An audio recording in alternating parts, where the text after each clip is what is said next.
দেখবেন এই গরমের সময় মানুষের খুব বেশি পেট খারাপ হয়, পেটের গোলমাল। অনেকেই বলে থাকে যেটা যে পেট গরম হয়ে গেছে, পেটের সমস্যা। আচ্ছা, ভেবে দেখেছেন কি এই গরমের সময় পেট খারাপের প্রধান কারণটা কি? গরমের সময় তো সাধারণ মানুষ তো অনেক হালকা খাবার পছন্দ করেন, খুব রিচ খাবার খুব একটা মানুষ খেতে দেখি না। তা সত্ত্বেও পেটের সমস্যা দেখা দেয়। আসলে একটা খুব বড় ভুল আমরা করে থাকি, সেটি হলো যে এই গরমের সময় আমাদের যেহেতু শরীরে জলের একটা প্রয়োজন হয়, শরীর জল টানে, আমাদের জিভ মুখ শুকিয়ে যায়, জল তেষ্টা আমাদের প্রচুরভাবে পায়। যার ফলে আমরা ঘন ঘন জল পান করি। শুধু পান করি না, আমরা ঠান্ডা জল অধিক পান করি, যেটা কিন্তু আমাদের শরীরের জন্য খুব একটা উপযুক্ত না। আর এর বিস্ময় এফেক্ট তখনই হয়, ভয়ঙ্করতম ঘটনা তখনই ঘটে যখন আমরা খাদ্য খাওয়ার পর যখন আমরা জল পান করি। খাদ্য খাওয়ার পর আমরা জল পান করতে এমনি সাধারণভাবে মানাই করি, এটা কখনোই অনুচিত। আর এক্ষেত্রে আরও বিষের ওপর আরও বিষ কাজটি হয়ে যায় যখন খাদ্য খাওয়ার পরে আমরা ঠান্ডা জল আমরা পান করি। যখনই আপনি সাধারণ উষ্ণ বা সাধারণ টেম্পারেচারের আপনি খাদ্য যখন আপনি গ্রহণ করলেন, তারপরেই আপনি যখনই জল পান করলেন, কি হয়, আমাদের শরীরের ভেতর যে উৎসেচক যেগুলো খাবারটিকে হজম করাতে সাহায্য করে, এই উৎসেচকটির যে ভিসকোসিটি অনেকটা কমে যায়, অর্থাৎ যে স্বাভাবিক কাজকর্মের যে ক্ষমতা কমে যাওয়ার ফলে আমাদের হজমের সমস্যা হয়। আর আর ভয়ঙ্করতম সমস্যা হয় যখন আমরা ঠান্ডা জল পান করি।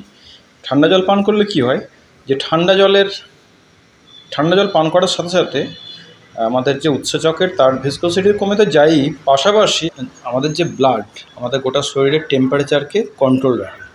আর যখনই আপনি খাবার খাওয়ার পর ঠান্ডা জল আপনি পান করলেন, সেক্ষেত্রে যেহেতু ঠান্ডা জল আপনার স্টোমাককে হঠাৎ করে ঠান্ডা করলো, এটি কিন্তু আমাদের শরীরের সম্পূর্ণ একটা বিপরীত প্রক্রিয়া ঘটে গেল। অর্থাৎ আমাদের শরীর যেটা সুস্থ স্বাভাবিক প্রক্রিয়ার বিরুদ্ধাচরণ ঘটে গেল শরীরের সাথে। তখন আমাদের ব্লাড দ্রুত সেই পাকস্থলীর অংশে ছড়িয়ে পড়ে এবং সেখানে গিয়ে সেই যে ঠান্ডা জলকে উষ্ণতার প্রক্রিয়ায় ব্যস্ত হয়, যার ফলে আমাদের শরীরের অন্যান্য প্রক্রিয়া, অন্যান্য কর্ম সেই মুহূর্তে ব্যাহত হয়। সাথে সাথে আমাদের যে হজমের যে পদ্ধতি, সেটা কিন্তু ডিলে হয়।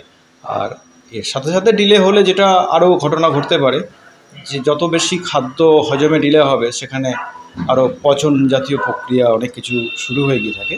এসব বিভিন্ন কারণে কি হয়, আমাদের কিন্তু বদহজমের, আমাদের কিন্তু খাবারের হজমের সমস্যা তৈরি হয় বা আমরা বদহজমের শিকার হই। আসলে আমাদের এই মানব শরীরটা কি, মানব শরীর না, যে কোনো জীবজগৎ, যে কোনো আমাদের যে শরীর, সমস্ত পেছনেই কিন্তু রয়েছে বিজ্ঞান। বিজ্ঞান বলতে আরেকটু গভীরে আসি, সেখানে কিন্তু ফিজিক্যাল বিজ্ঞান, ফিজিক্যাল সায়েন্স। আরেকটু গভীরে যাই, সেখানে রয়েছে বডির মেকানিজম। অর্থাৎ এই মেকানিজমের মাধ্যমে কিন্তু আমাদের শারীরিক প্রক্রিয়া কাজ করে। আমরা যে কোনো রোগাক্রান্ত হই বা যে কোনো রোগ থেকে যখন আমরা রিকভারি করি, আলটিমেটের পেছনে কিন্তু রয়েছে আমাদের সেই মেকানিজম। আমরা যখন আমাদের শরীরকে সুস্থভাবে পরিচালনা করি, সঠিক পদ্ধতিতে, সঠিক গাইডেন্সে আমরা যদি পরিচালনা করতে পারি, অর্থাৎ একটি মেশিনকে যেভাবে তার যে মেকানিজমকে আমরা যদি সঠিক পদ্ধতিতে যদি মেনটেন করি, তাহলে কিন্তু আমরা সহজে রোগগ্রস্ত হব না। রোগগ্রস্ত হলেও আমরা কিন্তু সহজেই নিজেদেরকে রিকভারি করে নিতে পারি। যাই হোক, আপনি যদি সুস্থ থাকতে চান, বদহজম থেকে যদি মুক্ত হতে চান, সেক্ষেত্রে এই জল পানটা একটু কন্ট্রোল করুন। বিশেষ করে খাবারের পর জল পান করাটা, হ্যাঁ, অত্যন্ত কষ্ট হবে। আপনার মনে হবে যে আপনার জিভ গলা শুকিয়ে যাচ্ছে, আপনি পারছেন না। তা সত্ত্বেও আপনাকে এ বিষয়ে একটু সময়, আপনাকে গ্যাপ রাখতেই হবে, যেটা সাধারণভাবে আমরা বলে থাকি খাবার পর অন্তত আধা ঘন্টা বা 1 ঘন্টা জল পান না করাটাই আমাদের জন্য শ্রেয়। তো চেষ্টা করবেন যতটা সম্ভব দীর্ঘ সময় আপনি জল না পান করে, তারপরে আপনি ঠান্ডা জল, তারপরে যখন পান করবেন সেটা ঠান্ডা জল না, সেটি যেন আমাদের বডি টেম্পারেচারের কাছাকাছি হয়। আপনি রেফ্রিজারেটর থেকে ঠান্ডা, কনকনে ঠান্ডা জল আপনি বের করে ঘট ঘট করে আপনি পান করলেন।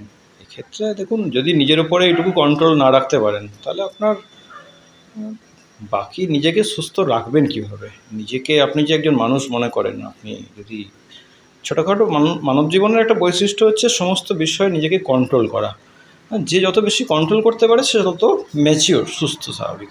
আপনি যদি এটুকুই কন্ট্রোল করতে না পারেন, আর আপনি ঠান্ডা জল বলতে একেবারে কনকনে ঠান্ডা না ব্যবহার করে আপনি এই জাতীয় মটকার জল আপনি ব্যবহার করতে পারেন, যেটা আমি ব্যবহার করে থাকি। তো নিজে এটা পান করি এবং এই বদহজম জনিত সমস্যা বা শারীরিক অন্যান্য সমস্যা, অন্তত এসব সমস্যা আমার ক্ষেত্রে তো হয় না। এটা আপনার সুস্থতার জন্য, আপনি নিজে সুস্থ থাকবেন, নিজে ভালো থাকবেন, এই আর কি।